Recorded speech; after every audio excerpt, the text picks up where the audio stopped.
अच्छा मेथड है discussion method, चर्चा या तर्क। ये जो मास्टर ऑफ लॉ की या मास्टर डिग्री का जो भी है वो इस सब्जेक्ट को जरूर पढ़ता है, तभी आगे बढ़ते हैं।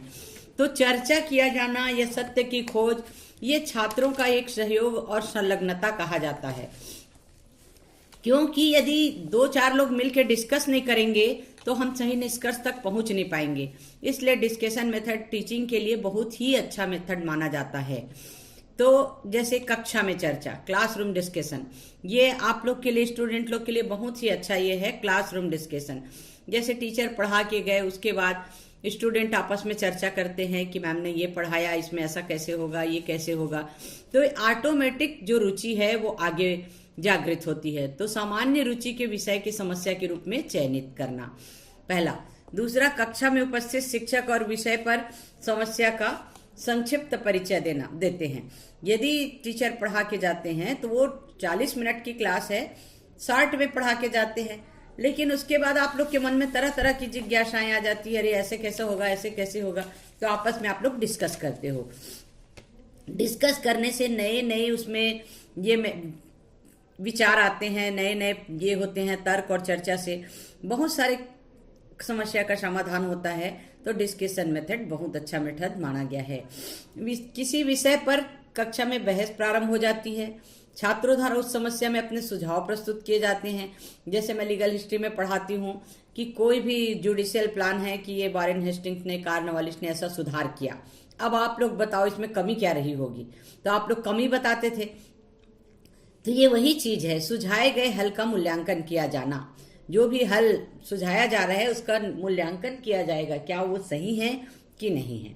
इस तरह कक्षा में चर्चा, क्लासरूम डिस्कशन। अब शिक्षक की भूमिका, इसमें शिक्षक की क्या भूमिका होती है। सबसे पहले चर्चा प्रारंभ होने से पहले कक्षा में उपस्थित शिक्षक उस विषय पर शॉर्ट में इंट्रोडक्शन करते हैं, और आवश्यकता पड़ने पर शिक्षक चर्चा के बीच में हस्तक्षेप करके अपनी बात को रखते हैं और उसके बाद विचार व्यक्त करते हैं। तो इसका उद्देश्य ये रहता है कि छात्रों को मार्गदर्शन करना और सही दिशा में बहस को ले जाना, ये प्रेरणा देते हैं। तो यहाँ शिक्षक कुछ नए शब्दों, नए शब्दावली को स्पष्ट करते हैं ताकि बच्चों के मन में भ्रम की स्थिति ना रहे, भ्रम ना पैदा हो। तो चर्चा भी 2 प्रकार की होती है। कौन से 2 प्रकार की होती है? एक इनफॉर्मल, एक फॉर्मल। इनफॉर्मल डिस्कशन, अनौपचारिक। अनौपचारिक चर्चा में किसी निश्चित नियम या तकनीकी को नहीं अपनाया जाता और छात्र समस्या पर खुले रूप से, किसी भी विषय की समस्या पर खुले रूप से विचार व्यक्त करते हैं। अनौपचारिक चर्चा, इनफॉर्मल डिस्कशन। औपचारिक फॉर्मल डिस्कशन, इसमें इसका उद्देश्य मूलक होता है, जिसका उद्देश्य है किसी नतीजे पर पहुंचना। ज्यादातर शैक्षणिक जो चर्चा होती है औपचारिक ही होती है, जिसका उद्देश्य किसी परिणाम तक पहुंचना होता है। तो छात्रों की सक्रिय भूमिका इस मेथड में छात्रों के शिक्षक जो है मार्गदर्शन में समस्या पर विचार करते हैं। छात्र जो है शिक्षक के मार्गदर्शन में समस्या या विषय पर विचार करते हैं और ये शिक्षण से संबंधित विषय पर चर्चा कर समस्या का एक साथ मिलकर चर्चा या हल खोजने का प्रयास करते हैं। चर्चा करते हैं और उसका हल खोजने का प्रयास करते हैं। चर्चा पद्धति बोलते हैं डिस्कशन मेथड। तो शिक्षण की एक ऐसी पद्धति है जो समस्या का हल चर्चा के माध्यम से निकालती है, और यदि कोई असहमति होती है तो फिर से चर्चा कर सकते हैं अपन और समस्या को खोजने का प्रयास कर सकते हैं। अब इसमें शिक्षक की भूमिका क्या रहती है? शिक्षक की भूमिका बहुत महत्वपूर्ण होती है डिस्कशन मेथड में।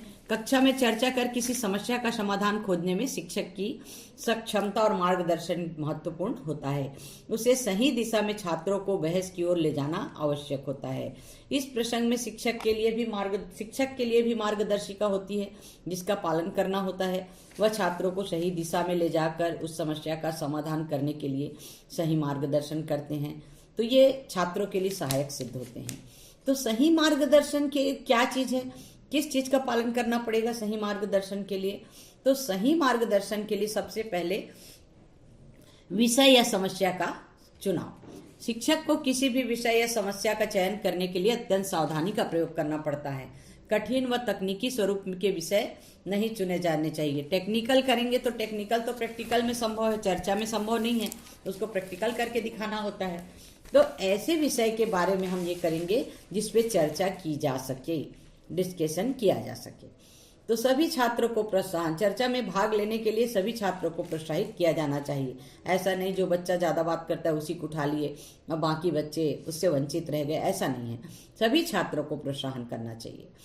विषय परिचय, प्रारंभ में ही जो टीचर है वो स्टूडेंट को विषय के बारे में जानकारी दे देते हैं, इंट्रो करा देते हैं, और छात्रों को शिक्षक द्वारा चर्चा की प्रक्रिया समझा देना। कैसे चर्चा करेंगे, कैसे डिस्कस करेंगे, इस बात को समझाना। जैसे मैं क्लास लेके निकलती हूँ, अक्सर मेरा ये रहता था कि मेरे निकलने के बाद आप लोग इस पर डिस्कस करिएगा। तो ये बहुत अच्छा मेथड है। 5वां है, जब भी आवश्यक हो शिक्षक को बहस में छात्रों को मार्गदर्शन के लिए हस्तक्षेप करना चाहिए। यदि कोई बच्चा ज्यादा अग्रेसिव हो के उल्टा सीधा बोल रहा है, उसको हस्तक्षेप करना पड़ता है, इंटरफेयर करना पड़ता है। तो एक स्वस्थ वातावरण बनाए रखने की जिम्मेदारी शिक्षक की होती है और इस पर ध्यान देना चाहिए। डिस्कशन मेथड के समय कई लोग ज्यादा उग्र होकर उल्टा सीधा बात भी बोलते हैं, उस समय शिक्षक को इंटरफेयर करके समझाना चाहिए। अब डिस्कशन मेथड के कौन कौन से गुण हैं, मेरिट्स, डिमेरिट्स। तो गुण है, पहला, छात्रों की सक्रिय सहभागिता रहती। सभी छात्र खुल के भाग लेते हैं, सभी छात्रों को इसमें भाग लेने की स्वतंत्रता रहती है, अतः छात्रों में सहयोग की भावना का विकास होता है। छात्रों को समालोचनात्मक बहस करने के लिए क्षमता का विकास होता है और आगे चलकर यह अभिभाषक बनने की प्रेरणा जागृत होती है। हमारा तो वकालत का फील्ड ही है अभिभाषक बनना। हमको अपनी बातों को कैसे जज के सामने प्रेजेंट करना है और कैसे उनके दिमाग में, मेमोरी में वो सब बातें आ जाए, हम आर्गुमेंट कैसे करते हैं, गवाही कैसे लेते हैं, तो ये इसी पर निर्भर करता है। यदि आप क्लास में डिस्कशन करते रहोगे तो आपका जो कॉन्फिडेंस लेवल है वो बहुत आगे बढ़ जाएगा और ये अच्छे वकालत, जज या जिस भी फील्ड में आप जाना चाहो उसके लिए बहुत सहायक सिद्ध होगा। चौथा है, नेतृत्व की क्षमता का विकास। ये जो डिस्कशन मेथड है ये नेतृत्व की क्षमता का भी विकास करता है, लीडरशिप करने के लिए। तो बहस में क्या होता है, आर्गुमेंट में एकदम स्वतंत्र निर्भीक होकर अपनी बात को कहने का अवसर प्रदान किया जाता है। और 5वां है, स्वस्थ प्रतियोगिता। जो डिस्कशन मेथड है वो छात्रों में एक स्वस्थ प्रतियोगिता का अवसर प्रदान करती है और प्रत्येक छात्र इसमें भाग ले सकता है और उसे क्वेश्चन पूछने का भी राइट्स है, क्वेश्चन पूछने का भी अधिकार है। वहीं दूसरी ओर पूछे गए प्रश्न का जवाब देना होता है और छात्रों में परस्पर स्वस्थ प्रतियोगिता का विकास होता है। सभी छात्र आपस में डिस्कस करते हैं और डिस्कस करने के बाद कोई क्वेश्चन पूछता है, आप कैसे बोल रहे हो, एक क्वेश्चन मेरे तरफ से एक क्वेश्चन है, आप बताइए, इसका आंसर बताइए। तो सामने वाला जब आंसर बताता है ना तो उसमें कॉन्फिडेंस लेवल और बढ़ता है। तो इसमें स्वस्थ वातावरण छात्रों को चहुमुखी विकास के लिए बहुत योगदान प्रदान करता है। परस्पर सहयोग एवं समन्वय। एक शिक्षक के मार्गदर्शन और उपस्थिति में छात्रों में डिस्कशन मेथड में हिस्सा लेते हुए अपना सक्रिय योगदान प्रदान करते हैं। छात्रों और शिक्षकों के बीच परस्पर वार्तालाप और अपने अपने विचारों का आदान प्रदान होता है और शिक्षक का जो मार्गदर्शन होता है टीचर का, वो और बहस में हस्तक्षेप छात्रों को और अधिक सक्रिय और क्रियाशील बनाता है और उसकी जो रचनात्मक प्रगति है उसमें हेल्प होती है। तो ये हो गया डिस्कशन मेथड के गुण। अब निष्कर्ष क्या है, इसका निष्कर्ष क्या निकलता है, डिस्कशन मेथड जो है एक शैक्षणिक पद्धति है और इसमें सभी छात्रों का सक्रिय योगदान रहता है और छात्र अपने अपने वर्ग में सक्रिय हो जाते हैं। एक ग्रुप बना दिया जाता है 4-4 का, 4-4 या 3-3 का ग्रुप बना दिए, आपस में डिस्कस करके हमारे सामने प्रस्तुत करो। तो ये बच्चे अपने अपने वर्ग बना के सक्रिय हो जाते हैं, एक्टिव हो जाते हैं और अपना योगदान देते हैं। तो ये पद्धति जो है किसी भी समस्या या विषय पर आधारित होने से छात्रों में इस पर उत्साह का संचार होता है और वे सक्रिय होकर अपना योगदान देते हैं। तो इसमें वकालत करने के गुणों का विकास होता है और भविष्य में ये उपयोगी सिद्ध होता है। यदि आप वकालत के पेशे में आ गए हो, आपको बोलना नहीं आता, तो आप वकालत नहीं कर सकते। क्लाइंट से कैसे बात करना है, कैसे उनसे फीस निकलवाना है, ये भी एक कला है। और जज के सामने हमको कैसे प्रेजेंट करना है, बाबू लोग से कैसे बात करना है, सबसे, और आपस में वकीलों के साथ संबंध कैसे होने चाहिए, प्रोफेशनल एथिक्स में आप लोग पढ़े हो। तो ये डिस्कशन मेथड है, ये आपको बहुत हेल्प करता है वकालत के पेशे में।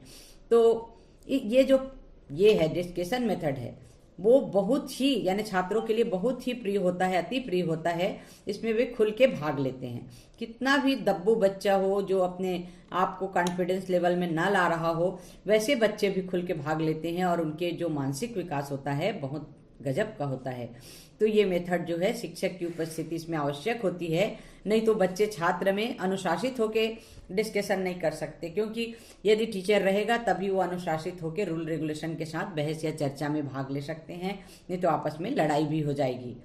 तो ये मान लो यदि कोई क्वेश्चन आता है शिक्षण में चर्चा पद्धति, डिस्कशन मेथड और टीचिंग, इसकी विवेचना कीजिए। तो classroom discussion, role of teacher और student active participation, teachers role और मेरिट डिस्कशन मेथड, ये सब आपको लिखना है इसमें। अब अगला है अध्ययन संगोष्ठी। अध्ययन संगोष्ठी मतलब सेमिनार कॉन्फ्रेंस। ये भी शिक्षण पद्धति के लिए बहुत ही आवश्यक है। The seminar method of teaching, जो कि मैंने अभी हेमचंद यादव यूनिवर्सिटी में 3 साल पहले रखवाया है कि 3rd 4th सेम में सेमिनार होना चाहिए 50 नंबर का, 15 दिन का इसमें इंटर्नशिप होना चाहिए। तो ये सेमिनार जो है शिक्षण पद की एक पद्धति है, टीचिंग मेथड है, और इस मेथड में छात्र बहुत कुछ सीखते हैं।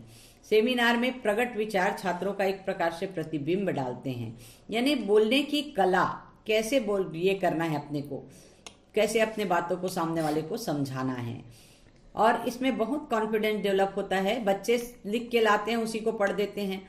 2 लाइन भी बोलो, मन से बोलो, ताकि वो आपके जो मेमोरी है वो एकदम खुल के एक्टिव हो सके और आप आगे बढ़ने के लिए तत्पर हो सकें।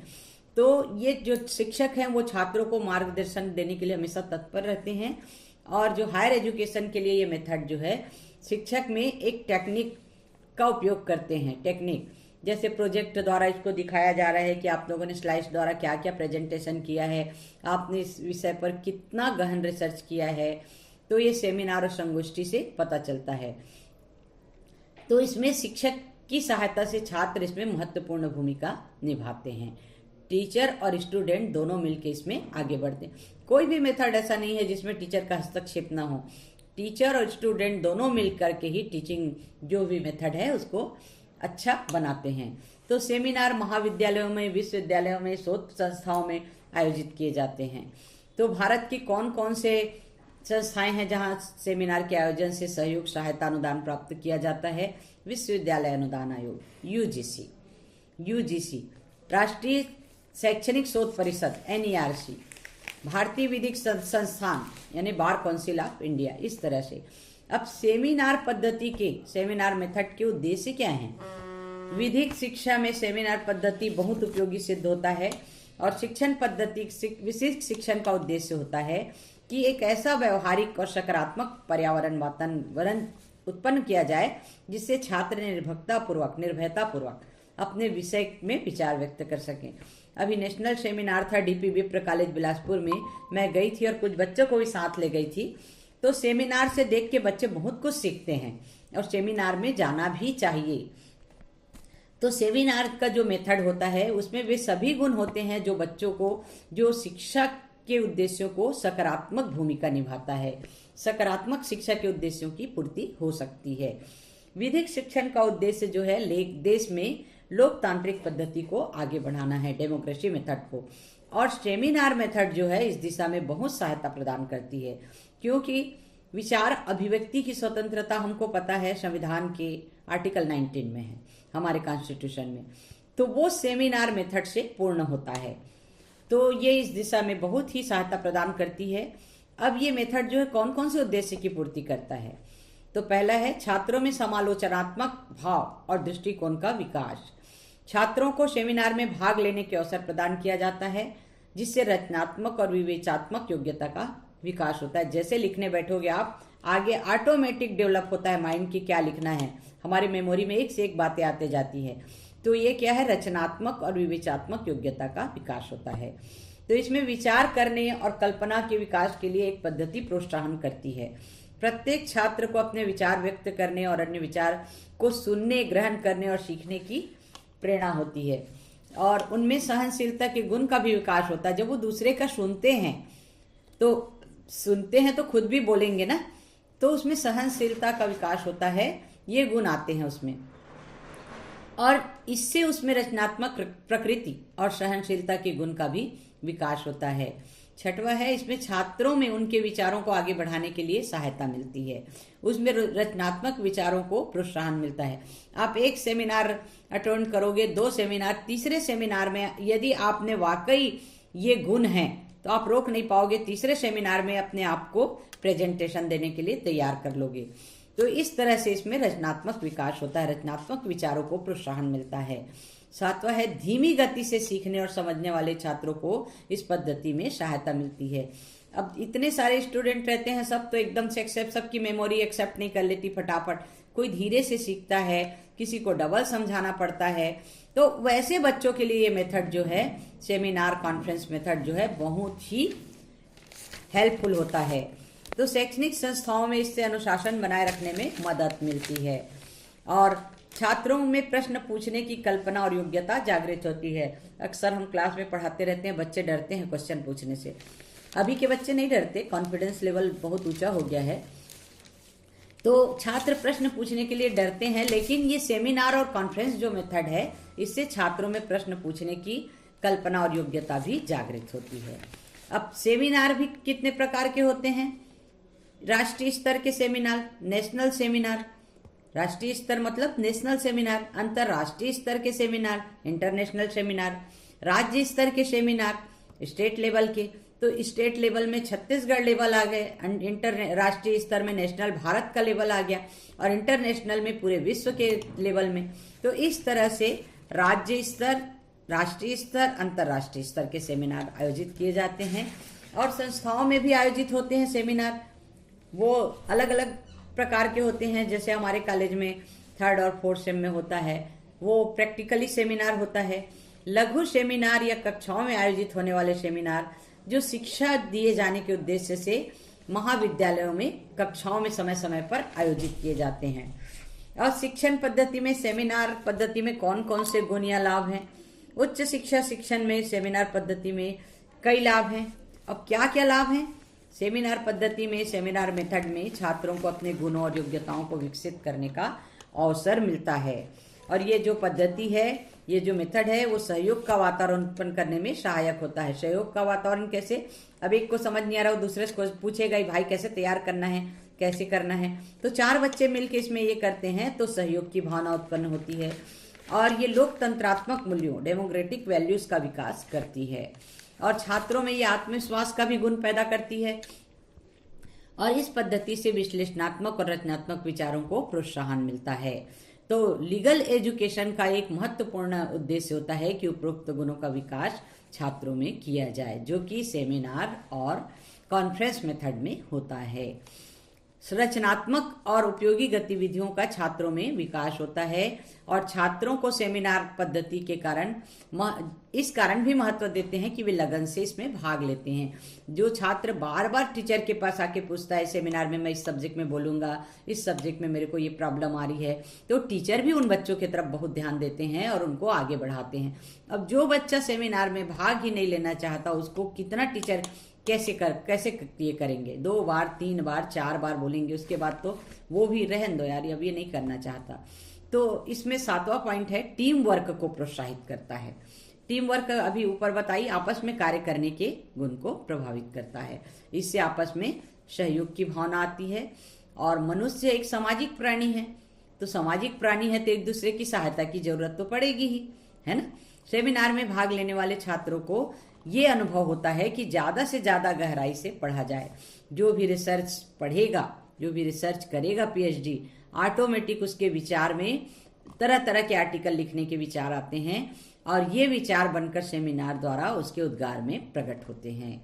तो छात्रों को इसमें अनुशासन की भावना भी जागृत होती है और छात्रों में परस्पर समन्वय की भावना भी उत्पन्न होती है, जिससे छात्र प्रेरित होते हैं आपस में समन्वय।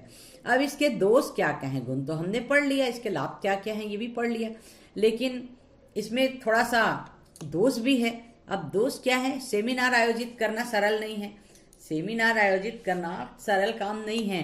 अभी नेशनल सेमिनार में गई थी, बाहर बाहर से लोग आए थे, उनके रहने की व्यवस्था करना होटलों में, उनके खाने पीने की व्यवस्था करना, नाश्ता की व्यवस्था करना, यानी टीचिंग जो ये है, जो शैक्षणिक संस्थान हैं उनको बहुत ज़्यादा ये मिलता है, बहुत ज़्यादा घाटा होता है, इतना पैसा बर्बाद करना होता है। 2 दिन का सेमिनार था, यानी बहुत ज़्यादा इसमें खर्च होते हैं, तो इतना सरल नहीं है। और चलो खर्च होते हैं वहाँ तक ठीक है, लेकिन उसमें कोई आया है हमारा गेस्ट बाहर से, उसको हम ख्याल रख पा रहे हैं कि नहीं, तो इसमें तो फाइनल वाले बच्चों को इन्वॉल्व करना पड़ता है। देखो बेटे, जो मैडम सर लोग आए हैं उनको किसी प्रकार से तकलीफ ना हो, वो अच्छे से हमारे कार्यक्रम में जो प्रेजेंटेशन दे रहे हैं, जो उपस्थित हैं, उनको किसी प्रकार की तकलीफ नहीं होना चाहिए। नाश्ता है, खाना है, जैसे उसमें एक अनाउंसमेंट भी करा दिया गया सेमिनार में कि जो बाहर से गेस्ट आए हैं उनको पहले नाश्ता करना है, उनको पहले खाना खाना है। ये भी बहुत बड़ी बात है। हमारे कॉलेज के बच्चे पहले खाना नहीं खाएंगे, हमारा स्टाफ पहले खाना नहीं खाएगा। तो इतना सरल नहीं है सेमिनार आयोजित करना, बहुत बड़ी बात है। और सेमिनार को सफलता मिल गई, 2 दिन का सेमिनार सक्सेस हो गया, मतलब ये उस शैक्षिक संस्थान को बहुत बड़ी उपलब्धि है। तो ये खर्चीला है और अधिक समय लेने वाली पद्धति है। स्नातक स्तर में छात्रों के लिए ज्यादा उपयोगी नहीं है।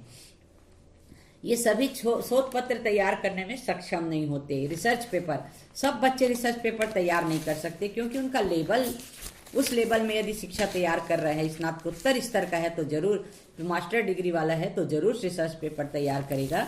और LLB स्तर का है, यानी ग्रेजुएशन लेवल का है, तो रिसर्च पेपर तैयार नहीं कर पाएगा, क्योंकि उस लेवल में उसके माइंड को डेवलप नहीं किया गया है। सभी छात्रों के लिए यह उपयोगी नहीं है।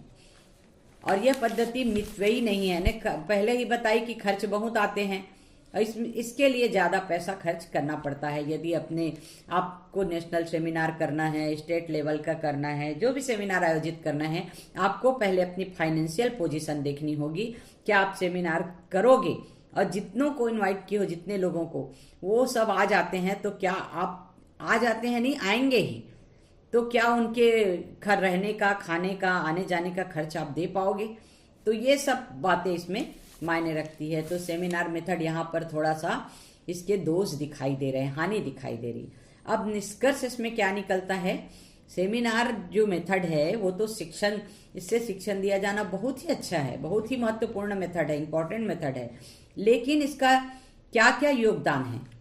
विद्वानों की राय और उनके विचार, जो बाहर से आए हैं या फिर हमारे ही प्रोफेसर हैं, अपने अपने मत व्यक्त कर रहे हैं, उस समय उनके विचार सुनने मिलते हैं, उनके उद्गार सुनने मिलते हैं, उससे हमको बहुत कुछ सीखना होता है। छात्रों की भी भागीदारी होती है, और सीखने वाले छात्र को अपने विचार शोध पत्र, रिसर्च पेपर के माध्यम से रख सकते हैं। और जो भी छात्र हैं अपना रिसर्च पेपर दे सकते हैं। रिसर्च पेपर देंगे तो कहाँ तक क्या है, सही है, गलत है, ये भी आगे बढ़ता है।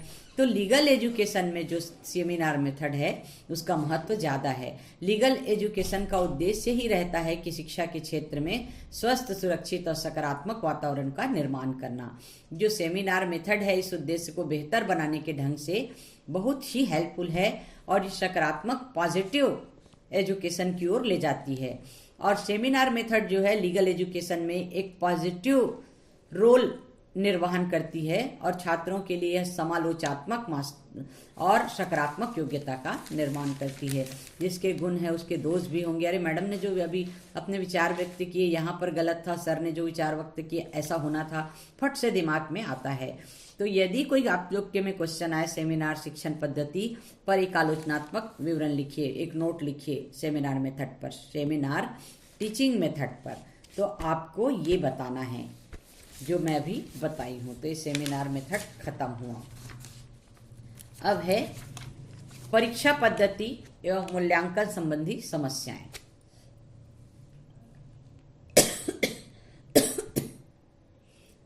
सेमिनार परीक्षा पद्धति और मूल्यांकन संबंधी समस्याएं। नहीं पता चल रहा क्या हो गया, क्या? नहीं म्यूट करी थी, इतने सारे लोग जुड़े हैं लग रहा है। नहीं नहीं नहीं, हाँ